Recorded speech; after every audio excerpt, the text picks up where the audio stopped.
কোরআন এমন এক ঔষধ, পৃথিবীর সব ঔষধ সেবন করা লাগে, কোরআন যদি কোনো অসুস্থ ব্যক্তির সামনে পাঠ করা হয় ওই ব্যক্তি নিজেকে সুস্থ মনে করে। উনি নিয়ে আসছেন তালহা ইবনে মুসাররিফের একটা বক্তব্য নিয়ে আসছেন, কানাল মারিদ ইদা কুরিআ ইনদাহু আল কুরআন ওয়াজাদা লিযালিকা খিফাতান। তিনি বলেন কোন অসুস্থ ব্যক্তির সামনে কোরআন তেলাওয়াত করা হলে সেই অসুস্থ ব্যক্তি নিজেকে সুস্থ মনে করে। কি মনে করে বলেন?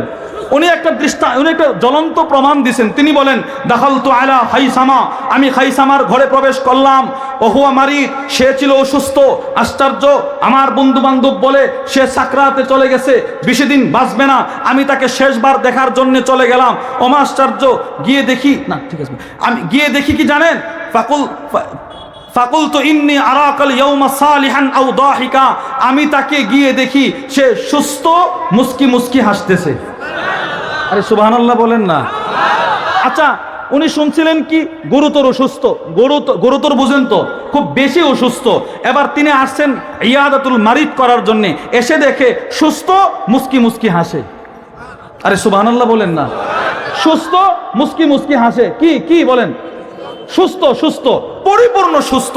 তিনি বলেন কি আশ্চর্য, শুনলাম তুমি অসুস্থ, হয়ে গেলে সুস্থ। এবার তিনি কি জবাবটা দিতে শুনেন, ইমাম নববী লেখেন, এবার তিনি জবাব দে কুরিআ ইনদি আল কুরআন, তুমি আসার আগে আমার কানের সামনে আমার পরিবারের একজন কোরআন তেলাওয়াত করেছে, আমি সুস্থ হয়ে গেছি।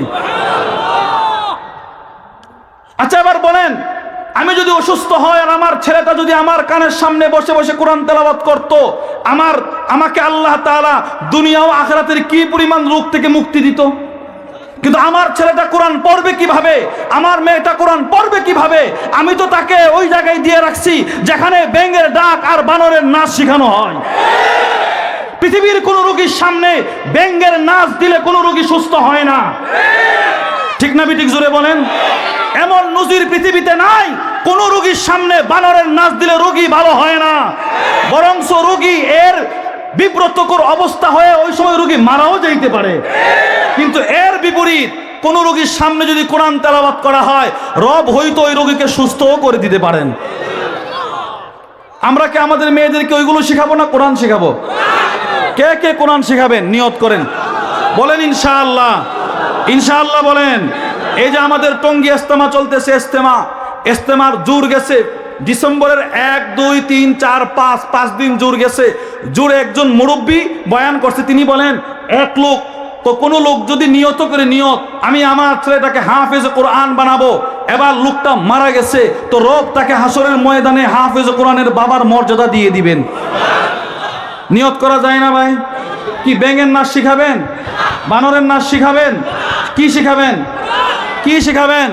পিছনের ভাইয়েরা বলেন কি শিখাবেন? জোরে বলেন কোরআন। আমরা কি শিখাবো, কি শিখাবো? কোরআন। এবার শোনেন, গোটা কোরআন হচ্ছে ঔষধ। গোটা কোরআন কি? গোটা কোরআন কি? এবার মজার কথা শোনেন, গোটা কোরআন যেন একটা ঔষধের বক্স, আর এই বক্সের সব ফার্মেসি, আর এই ফার্মেসির সবচাইতে দামি ঔষধটার নাম হচ্ছে সূরাতুল ফাতিহা। কোন সূরা বলেন?